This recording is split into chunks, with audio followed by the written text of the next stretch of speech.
Now, here's Chief Meteorologist Tony Petrarca with your live Pinpoint Doppler 12 Futurecast.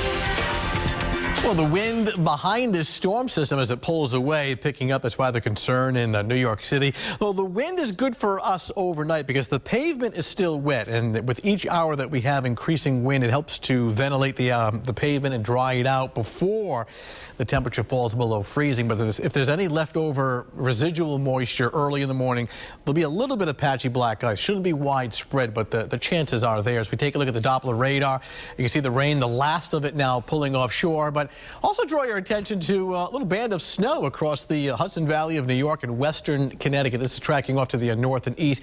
Expected to dry up and miss us. We'll watch it closely, but just an indication of some of the colder air that'll be working in. But most of this should stay to our north and west and eventually fizzle out. So snow not a concern. Look at the rainfall totals. And pretty much, the storm doing as expected. 2 to 4 inches of rain, gusts between 40 and 60. You can see some pretty healthy rainfall totals within the last 18 to 24 hours. Over 3 inches in Providence and Smithfield and over 2 inches in New Bedford, actually Newport. Drier air working in right now. The temperatures helping the gusty winds out of the northwest, helping the temperature to drop, and why we do have that modest concern for some black ice. But again, it should be sporadic and not widespread.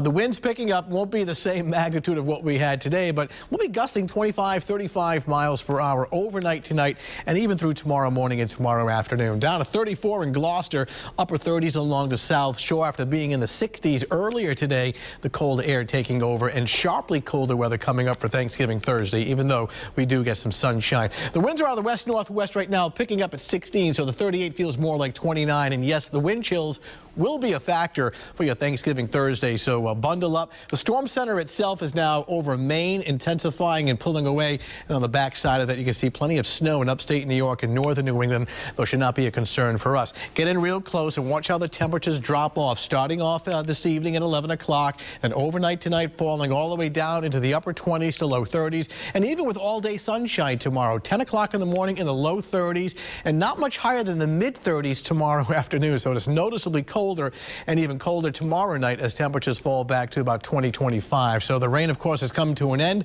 Clearing skies, 28 degrees by daybreak, only 32 tomorrow morning with a gusty wind and some sunshine. We'll keep the sunshine tomorrow afternoon, but it doesn't help the temperature at all at only 36 degrees. 7-day outlook shows cold and dry weather Friday and Saturday. Daytime highs mid-30s. Some rain and snow showers later on Sunday. Not significant or serious.